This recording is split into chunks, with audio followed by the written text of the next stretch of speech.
400 కోట్ల రూపాయలు ఖర్చు పెట్టి గవర్నమెంట్ మీద భారం పడకుండా రోబోస్ కూడా ఐటీఐలలో ఏటీసీలలో ఈరోజు వాళ్ళు పెడుతున్నారు. వాళ్ళు ఇన్స్ట్రక్టర్స్ను వాళ్ళే తీసుకొస్తున్నారు. మన దగ్గర ఉన్న ఇన్స్ట్రక్టర్లకు కూడా వాళ్ళే ట్రైనింగ్ ఇస్తున్నారు.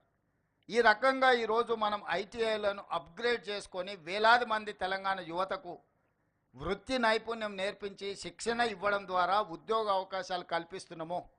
మీరు వెనక్కి వెళ్ళి మీ గ్రామాలకు వెళ్ళినప్పుడు మీ అన్నలకు మీ కుటుంబ సభ్యులకు స్పష్టంగా చెప్పండి, ఈరోజు ఐటీఐలో చేరితే 100% మీకు ఉద్యోగం వస్తుంది. చేరడం ద్వారా మనం మన భవిష్యత్తుని తీర్చిదిద్దుకోవాలి.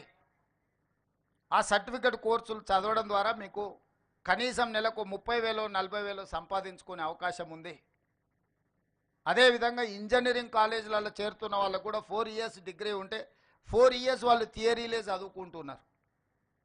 చదువు అయిపోయిన తర్వాత బయటకు వస్తే ప్రాక్టికల్ ఎక్స్పీరియన్స్ లేకపోవడం వల్ల ఉద్యోగ అవకాశాలు రావడం లేదు.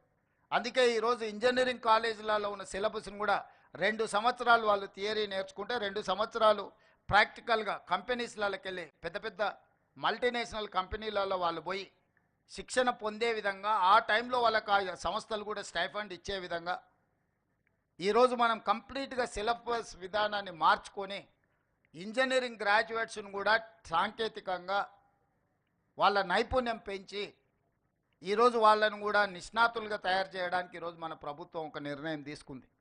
ఇదే కాదు, ఈరోజు యంగ్ ఇండియా స్కిల్స్ యూనివర్సిటీ ప్రభుత్వ ఆధ్వర్యంలో చాలా యూనివర్సిటీలు ఉన్నాయి. యూనివర్సిటీలు అనుకున్నంత స్థాయిలో పనిచేయకపోవడం వల్ల యంగ్ ఇండియా స్కిల్స్ యూనివర్సిటీ అని ఈ రంగారెడ్డి జిల్లాలోనే మనము మహేశ్వరం శాసనసభ నియోజకవర్గ పరిధిలో 60 ఎకరాలలో ఒక యూనివర్సిటీ నిర్మించుకుంటున్నాం.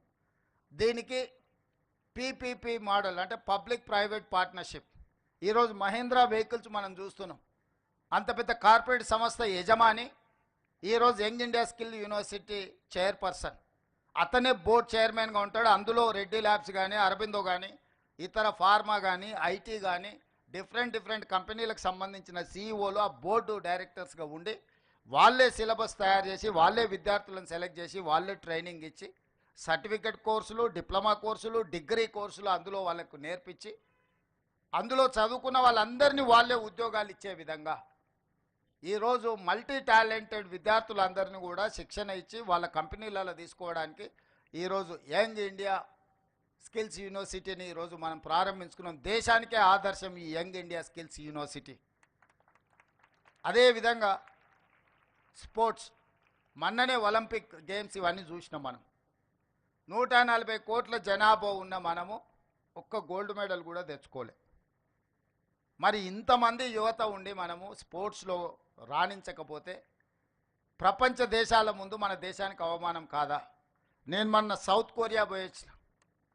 అక్కడ సౌత్ కొరియా స్పోర్ట్స్ యూనివర్సిటీ పోతే ఆ దేశానికి 32 మెడల్స్ వస్తే ఆ ఒక్క యూనివర్సిటీలోనే 16 మెడల్స్ వచ్చినాయి.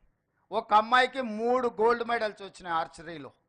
అంటే ఒక అమ్మాయి ఆ యూనివర్సిటీలో చదువుకొని రాణిస్తే శిక్షణ తీసుకుంటే ఒకే అమ్మాయి ఒలింపిక్స్లో 3 గోల్డ్ మెడల్స్ సాధించింది. ఒక చిన్న దేశము హైదరాబాదు నగరంలో ఎంత జనాభా ఉందో టోటల్గా దేశంలో అంత జనాభా ఉంది. అట్లాంటి వాళ్ళు 32-34 మెడల్స్ ఒలింపిక్స్లో తెచ్చుకుంటే 140 కోట్ల జనాభా ఉన్న భారతదేశం గుడ్లప్పగిచ్చి చూస్తుంది. ఇది మన దేశానికే గౌరవం కాదు. అందుకే తెలంగాణ రాష్ట్రం ఆలోచించి 2028 ఒలింపిక్స్లో ఖచ్చితంగా గోల్డ్ మెడల్స్ తెలంగాణ రాష్ట్రానికి సంబంధించిన క్రీడాకారులే సాధించాలి అని యంగ్ ఇండియా స్పోర్ట్స్ యూనివర్సిటీని కూడా మనం ప్రారంభించుకుంటున్నాము. మొన్ననే మనం ఆర్డినెన్స్ తీసుకొచ్చిన అసెంబ్లీలో బిల్లు పాస్ చేసి స్పోర్ట్స్ యూనివర్సిటీతో పాటు స్పోర్ట్స్ అకాడమీ ఎవరైతే టాలెంటెడ్ పిల్లలు ఉన్నారో వాళ్ళకు పూర్తిగా గవర్నమెంట్ శిక్షణ ఇచ్చి వాళ్ళకి అన్ని వసతులు ఏర్పాటు చేసి క్రీడలలో వాళ్ళని రాణించే విధంగా వాళ్ళకి శిక్షణ ఇవ్వాలి అని ఈరోజు రాష్ట్ర ప్రభుత్వం నిర్ణయం తీసుకున్నది. ఈరోజు మనము క్రీడలలో రాణించకపోతే మన దేశం యొక్క గౌరవం ప్రతిష్ట ప్రపంచ దేశాల ముందు రాణించదు. వీటన్నిటిని దృష్టిలో పెట్టుకోవాలి. మనం మీకు తెలుసు నిఖత్ జరీన్ అని ఒక అత్యంత సామాన్యమైన కుటుంబం నిజామాబాద్ నుంచి బాక్సింగ్ ఛాంపియన్షిప్ సాధిస్తే ఆ అమ్మాయికి మనము స్పోర్ట్స్లో రాణించినందుకు DSP post group 1 DSP post డైరెక్ట్గా అన్ని మినహాయింపులు ఇచ్చేసి ఆ అమ్మాయిని డిఎస్పి అధికారిగా నియమించినాం. సిరాజ్ క్రికెట్లో రాణిస్తే అతనికి ఎడ్యుకేషన్ లేకపోయినా అతనికి పూర్తిగా రిలాక్సేషన్ ఇచ్చి అతన్ని కూడా